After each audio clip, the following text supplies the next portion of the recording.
And a Rankle Master of Pranks? No, we dislike that. Greetings, everyone. I am glad to be here, and I am glad that you are here. Today's jank is back in Historic. Those of you who are committed viewers who like to watch the content regularly will recognize this deck. There are no changes made to this deck currently. This is our Gideon's Hat deck. We don't have videos of it up on the YouTube, so I feel like now's a great time. And honestly, any excuse to play this deck, I want to avail myself to, because I love this deck. It's just so much fun to play. For those of you who haven't seen the deck before, here's the rundown. The general idea is Gideon Blackblade, just as long as it's your turn, is a 4/4. Prevent all damage that would be dealt to him, and he's indestructible during your turn.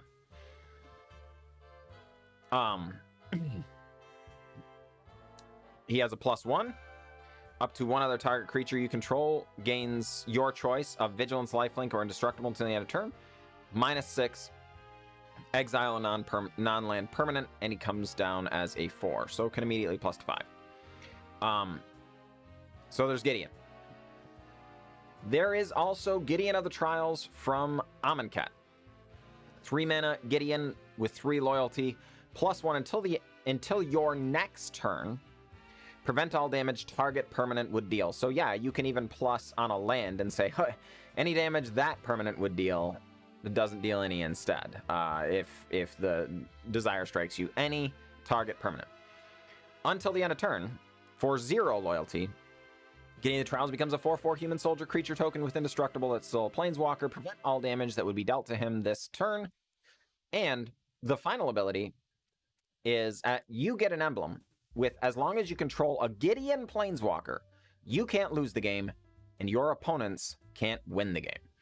Therefore, it is just a Gideon planeswalker. So Gideon of the Trials, as well as Gideon Blackblade,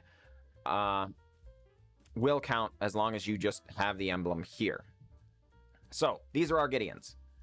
What else are we doing? Well, as the title and things suggest, we're trying to give Gideon a hat, specifically Helm of the Host. At the beginning of combat on your turn, create a token that's a copy of equipped creature. Except the token isn't legendary if equipped creature is legendary. So, that token gains haste. So, the idea is, as long as one of our Gideons is a creature, we can put Helm of the Host on it. And at the beginning of combat, every turn, we get to create a brand new Gideon Planeswalker that's not legendary. So we can have multiple out at a time.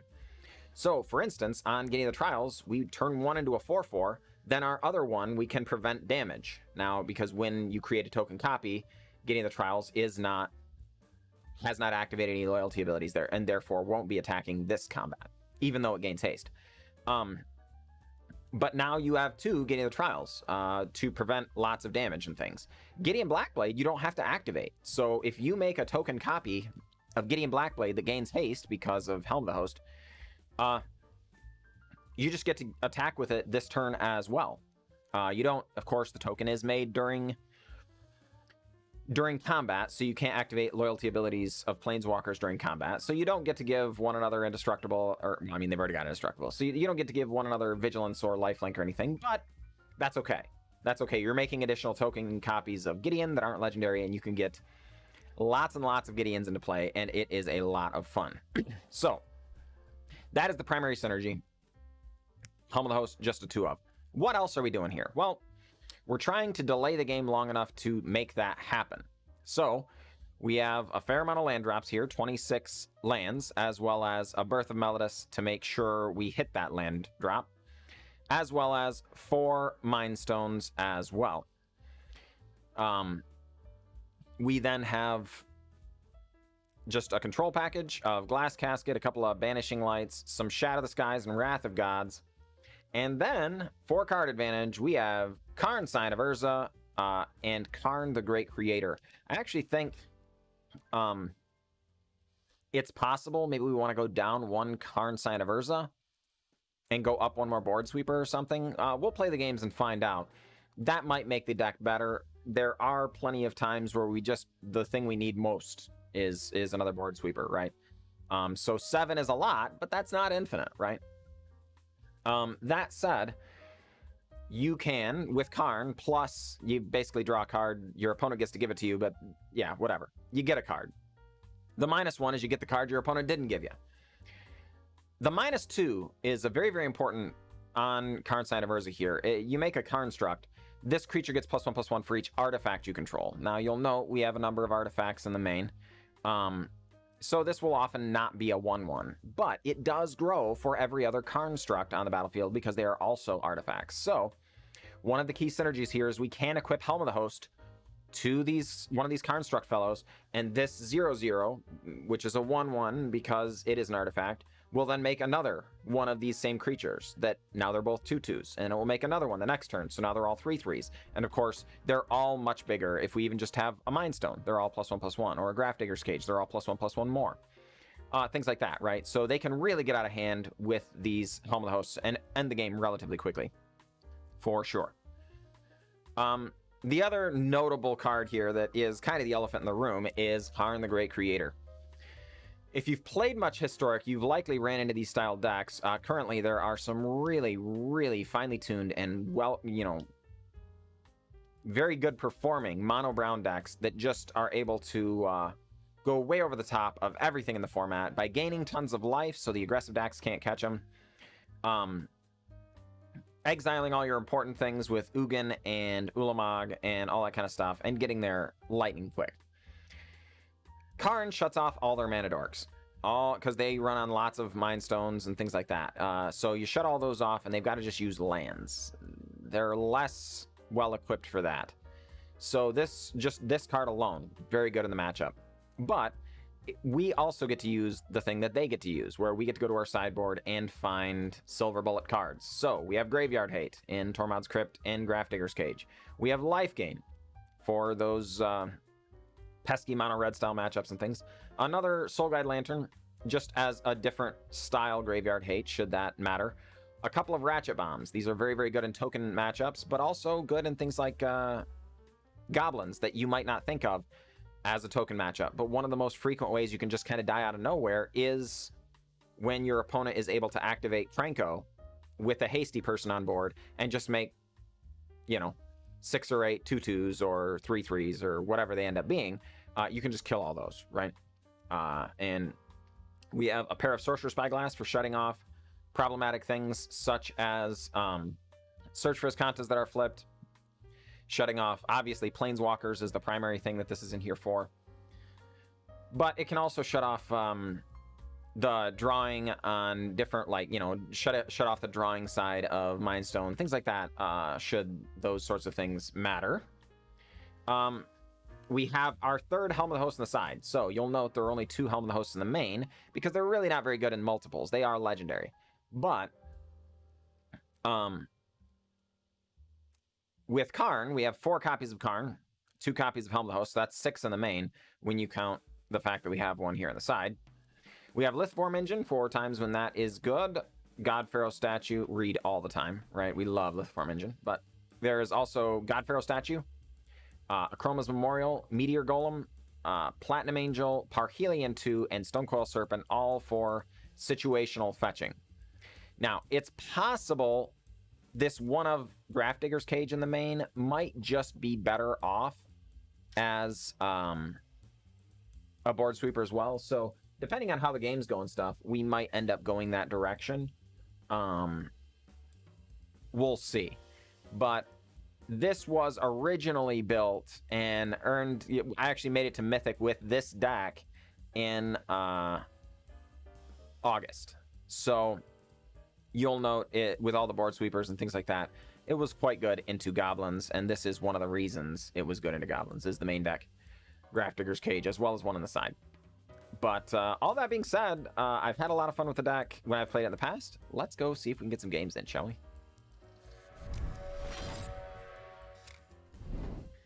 All right, ladies and gents, we're up against Maltiades. And yeah, I think we can keep this. We only have 2 lands, but we do have a Mind Stone to help accelerate us a little bit. And we are in the draw, so hopefully seeing an extra land, not a huge hugely difficult thing there. It is notable that the Grafdigger's Cage is not guaranteed to be good here, but there are some matchups where it's just really, really crushing. Our opponent leading on Agadeem's Awakening does imply they are trying to do something that's graveyard-oriented, one would have to believe. Alright. Opponent with the turn 2 Dreadhorde Butcher on the play. Feels bad, man. Feels bad. That thing is going to get really large, I think. Yep. Up to a 3-3 already. Sure. And Agadeem's Awakening happens. Well, we're not going to let things get out of hand. We're just going to go ahead and Wrath of God right now. We've got to take 3 more, down to 14 already, and this, we hate this against this style deck, holy cow. But turn 2 Dreadhorde Butcher on the play, folks. That is a nasty, nasty thing, and it doesn't really matter who you are and where you come from, sort of thing, right? Well, so what we're going to do here, I think, is we're actually just going to slam a Gideon of the Trials and immediately get the emblem. It's strongly possible our opponent does have Murderous Rider or some kind of removal spell for Gideon, but having the emblem is fantastic in this deck because we have lots of ways of getting Gideons and just casting Gideons and things like that. But sometimes you just don't have a turn to get Gideon, right? So being able to slam it and make the emblem is really nice. Yeah, let's just go ahead and Karn Scion of Urza, I guess, and start plussing for more cards.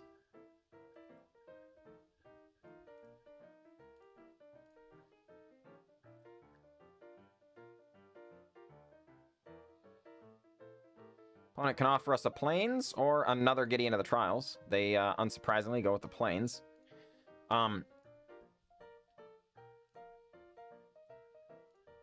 Yeah, let's just prevent the damage from Agadeem's, the Undercrypt there. We're pretty likely to crack this Mind Stone this turn, depending on what our opponent does. If they do nothing, we may not. Wow, folks. Grafdigger's Cage creature cards in graveyards and libraries can't enter the battlefield. So our opponent just blew that entire turn. We were thinking they were holding up some kind of removal shenanigans for Gideon. As it turns out, that was not the case. They were just getting wrecked by it.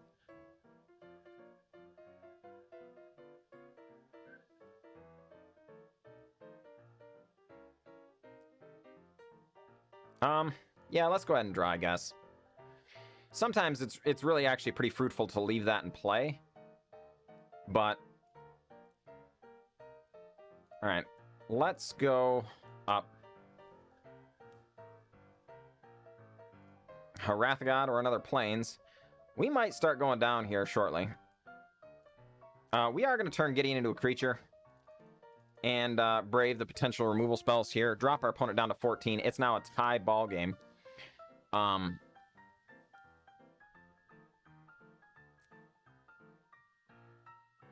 Whoa, Strider. Okay. Yeah, this is fine.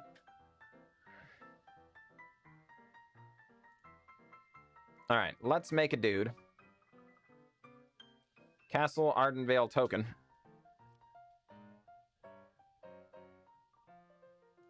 Yeah, let's just go ahead and make a Karn Scion of Urza token. And we're going to Glass Casket the Woe Strider. Wow, they don't even sacrifice the goat. Looks like they have designs on chumping Gideon here, I have to assume. And I don't necessarily blame them. I think saving 4 life is probably better than a Scry, but boy, oh boy, that's got to put them in a hard spot. Especially when they're staring down this much damage. Wow. Yeah, this is, oh, they have to claim the Firstborn? Wow, that's annoying.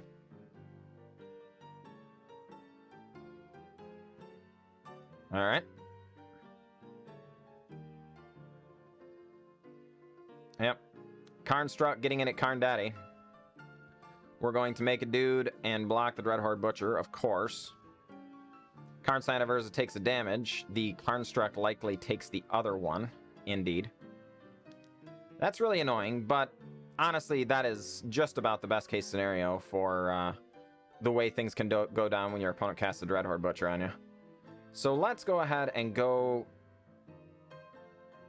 with Karn the Great Creator. We're actually going to go to the outside of the game, get a Helm of the Host right now, cast the Helm of the Host, because sometimes that just prompts a concession. It doesn't look like our opponent's going to concede just yet.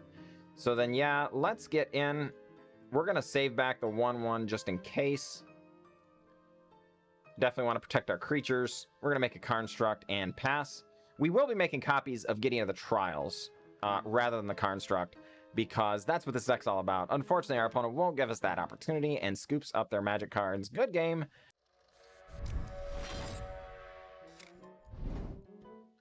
All right, ladies and gentlemen, this hand is definitely slow, but we have a 3-lander on the draw. I mean, I think we're going to keep it. It's unfortunate that we've got to lean so hard on Shatter the Sky and Wrath of God, but it is what it is. They're good cards in the format. Our opponent leads on Healer's Hawk into Daxos, Blessed by the Sun. Wow, folks, things are getting out of control. This deck on the play is very, very powerful, and of course, we don't have anything to do here in the early game. We really prefer to have a Mind Stone and such. Opponent, Soul Warden. Yeah. All right, so we're going to...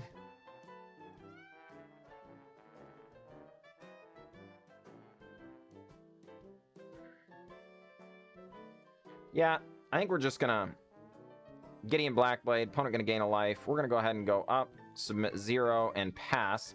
Yes, if our opponent has like land Heliod and can put counters on something or whatever, they can kill Gideon here. But if they don't have a way of buffing their creatures right now, Gideon just takes some damage. Next turn we get to Shatter the Sky. We draw a card. Our opponent does not, because of course Gideon is in fact indestructible, but is also a 4-power creature. Our opponent, having no 4-power creatures, does gain a couple of life, but not a big deal. We knock them right back down, 4 of them, down to opponent on 23, and yeah, they just scoop them up. Our opponent kept a 2-lander on the play. Those 2-landers on the play, they will punish you. Opponent had almost certainly, when you look at this hand, there's no question, they kept it because they had Healer's Hawk, Soul Warden, Daxos, and almost certainly a Heliod, and probably even like a Linden or something, right? So if they have one more land, this game looks entirely different. We still probably have a pretty good shot because we have a second board sweeper, but our life total is much lower. Things are dangerous. There's probably a Heliod still hanging out here, maybe with counters, maybe without, but you know, it's definitely a different looking game. Our opponent unfortunately just could not get their lands, and sometimes that happens. Sometimes that happens.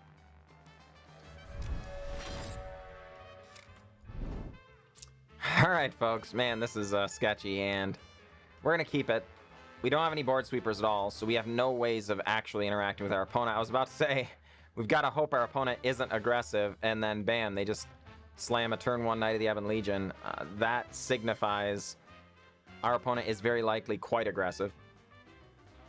Could just be something like vampires, but we definitely need our board sweepers here if we're going to have a chance. Definitely need our board sweepers. Okay, opponent gets in with Knight of the Ebon Legion. Gonna pump. Does not pump. Plays a Rotting Regisaur. Wow. Okay. Hey, there we go. That's a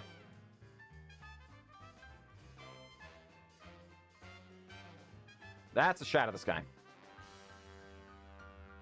Alright, so we're going to prevent the damage that this Rotting Regisaur would do. Our opponent going to discard a card.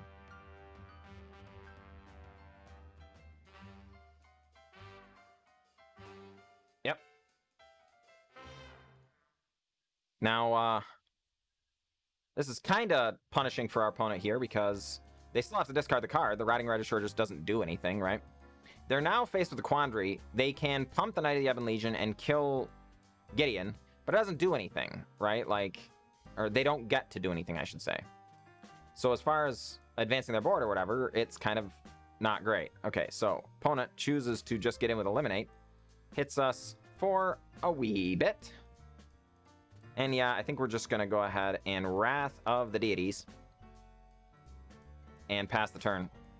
Opponent plays a swamp. Casts a Spawn of Mayhem. That is a powerful magic card. We also have a powerful magic card called Gideon of the Trials. We're going to go ahead and plus it on Spawn of Mayhem. Pass the turn, Spawn of Mayhem. Doesn't deal any damage because damage is prevented. And a Rankle, Master of Pranks. No, we dislike that. But admittedly, if our opponent wants to do anything, activate any of its abilities, like discard a card, very, very powerful ability here, they have to attack us personally, not the Gideon, right? Wow, everybody draws, not discards? Everybody sacrifices? There's no way. Our opponent must have misclicked there. There's just no way they intended to do that. Yeah, they must have meant everybody draws, everybody discards. I have to assume. This might even prompt our opponent to scoop. That would be a really, really tilting affair. They did not mean to do this. Opponent now has a very, very difficult decision to make. If they do want to keep trying to play the game, which creature do they even sacrifice, right? That is so tough. This is clearly the larger card, but just easily gets blanked by the Gideon of the Trials. The problem is, this doesn't do anything if it doesn't deal damage either. So suddenly, without this symbiotic relationship of the Spawn of Mayhem taking the damage prevention, the Rankle just doesn't do anything, right? And that is... Oh, our opponent's in a tough spot. Oh, boy. I have to assume that was some form of misclick. I'm happy to see that it's not just me, ladies and gentlemen, that occasionally misclicks. Because there's no way this was on purpose, right? That's just... There's no way. J. Rosa may have actually, when they saw this, actually just turned their computer off. This is the sort of play that would be so tilt-inducing that, you know, you might just quit. Our opponent hasn't been hovering over any cards or anything like that, so I seriously doubt they're actually thinking here. But I also don't think they're necessarily roping us because this was their own decision. This is the sort of decision that you make or mistake you make that you're just embarrassed about, right? This is a shame scoop situation. But our opponent likely didn't scoop, right? They could just, if you turn off the client, if you just Alt F4 and close the window, or you just push the power button on your PC, it doesn't concede the game, folks. You have to actually close the thing down, so it will time you out here. Yeah, indeed, our opponent, yeah, probably pretty tilted. We're gonna probably make things worse here by getting down a Karn Scion of Urza. Gonna plus here, if our opponent is even still there at all. Having more card advantage, we're gonna be able to Gideon of the Trials, prevent all the damage from Rankle. It was a tough spot.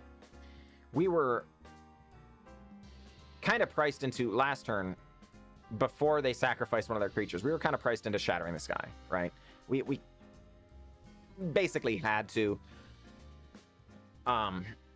We were still in a pretty good spot because we have, you know, card advantage, we have board presence, we have a little bit of control with the Planeswalker still, you know, hanging out. But man, now that we can just prevent the damage from Rankle, even if they have a removal spell for Gideon, it doesn't make any sense. You know, we just prevent the damage. And yeah, our opponent scoops him up. I feel a little bit bad for our opponent there. I don't like to win via the misclick, but darn it, you know, what do you do? What do you do? It's part of the game, and I think we were destined to win that game anyway. Because again, our opponent had already used their Riding Regisaur, and they had a discard. They never got to they never got to deal any damage to the Riding Regisaur. We swept it all away. We were just getting infinite value. They're clearly trying to be aggressive, so I think we were going to win anyway. As a matter of fact, I think if I had to handicap it, I would have put us at 80 or more % to win, maybe even 90 or more % to win. But still, that's got to feel really bad. So in that way, I feel bad for our opponent. Good game, opponent. Good game, and sorry the way things worked out. All right, ladies and gents. Hey, we have we're on the play, and we actually have a hand that's keepable. That is wild. Feels good, man. I think this hand is actually quite good, all things considered. Opponent has a Temple of Abandon, gonna scry 1. It goes bottom. We're gonna advance the board with Mind Stone. Pass the turn. See what our opponent has to say. It might just be... Okay, Zerta Goblin. Alright. Yeah, this doesn't feel good, folks, but I don't think we can fire off a Shatter the Sky for actual no value here. So we're just going to go with a Gideon Blackblade and pray our opponent doesn't do something really silly this turn. They could have, yeah, just a Gruul Spellbreaker. It comes in with haste. These things are expected, but in fairness, I don't think anything we do would have changed that. And, you know, like, look at the texture of our hand here. If we just waste a Shatter the Sky to get the Zerta Goblin, the Spellbreaker just beats us down, right? So I don't think that changes anything. Alright, opponent has Galia, the Endless Dance, coming on in. Yeah, folks, we need to draw something other than lands. Okay, thank heavens. We're going to go ahead and crack a Mind Stone. Try and see if there's anything we can advance the board with. Birth of Meletis. That's not terrible. That is not terrible. At least does some things. Thins our deck a little bit. Gets us some more land drops. It is technically card advantage. And can slow the game down. So if our opponent hadn't done this thing, we would be able to potentially wait on Wrath of God. I don't think we can now, in good conscience, wait on Wrath of God. I think we've got to fire it off. But, you know, it could have bought us time there. We do gain 2 life off of it as well. Opponent has Questing Beast. Good grief, folks. Holy cow. The hits just keep coming. And we're just drawing lands here. Well, okay. Emeria's Call, actually really good here.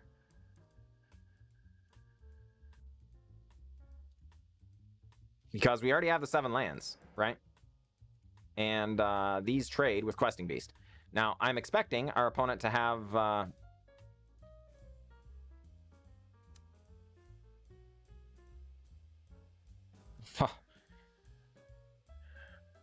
I was going to say a land and Embercleave, but no, we're just so much worse off. They have all of it. Every blessed thing. And nothing we do matters. Alright. Karn, Sign of Urza. Gonna make a Karn Struct. And pass.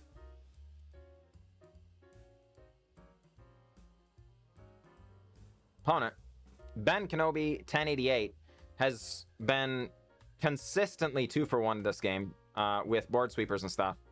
And it just doesn't matter. They have millions of cards in hand, and they're just crushing us in every meaningful way. We will double block Questing Beast to get it off the board. We have to.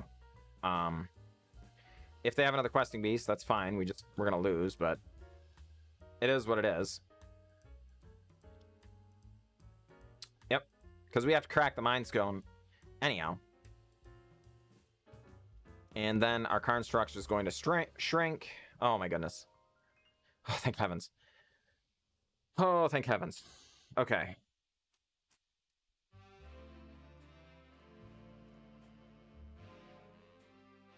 Karn, Sign of Urza. Going up, making a dude. Okay, it's Emeria's Call and Wrath of God.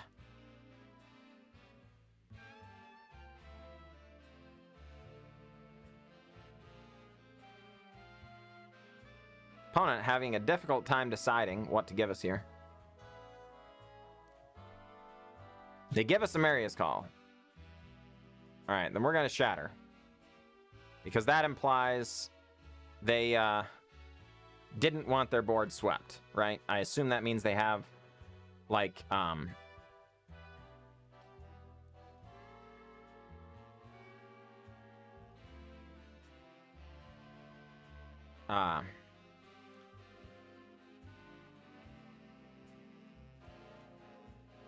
Embercleaves and things like that, right?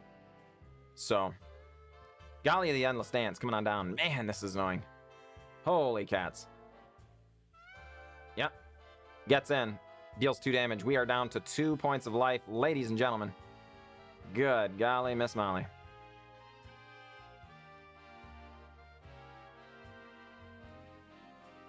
Alright, so we're going to make a 2-2.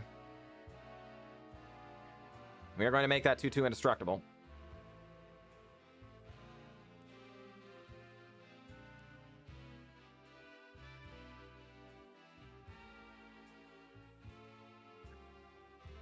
Okay, so the opponent has mana for Embercleave, and of course they are testing us to see if they will, or see if we will mess up enough and let them kill us with it.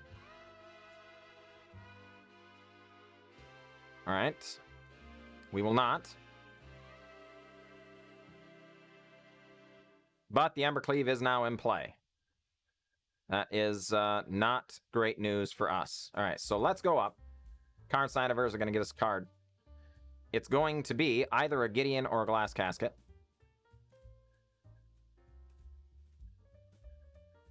We would much prefer the Gideon. Holy cow, they don't want us to have a Glass Casket. Okay, so we're going to go ahead, cast a Gideon, and immediately go down so they can't kill us as long as the Gideon is in play.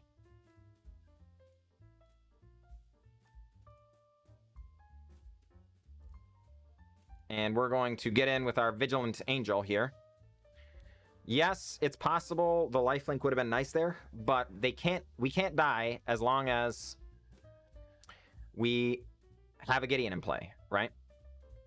Holy crud, that's terrifying.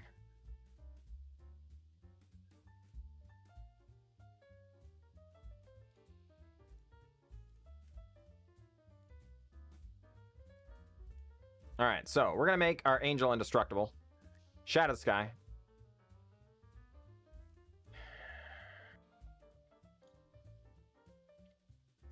And Ben Kenobi scoops it up. Holy cow, folks. That was a wild ride.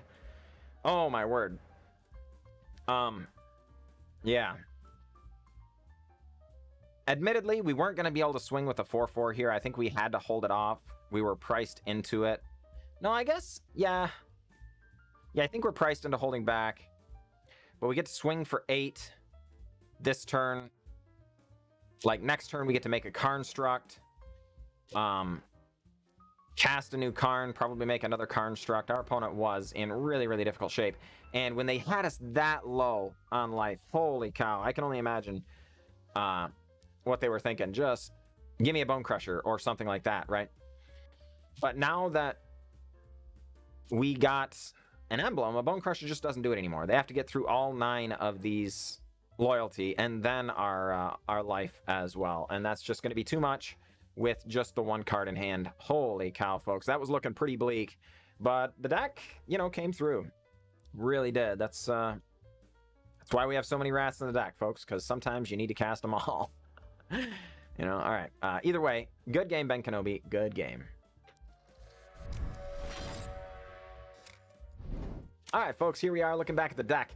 Boy, oh boy, I had a great time playing it. I always do. It performed just about as well as I would have expected it to. It did what we expected it to do. We did what it wanted to do. The main deck, Grafdigger's Cage, kind of came back to get us a time or two. It's strongly possible that this is supposed to be anything else.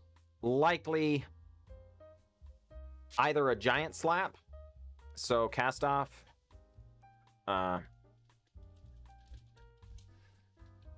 because then we also get a 7/7 later, or possibly, yeah, just our 4th Wrath of the God, and just have 4 Shatters, 4 Wraths.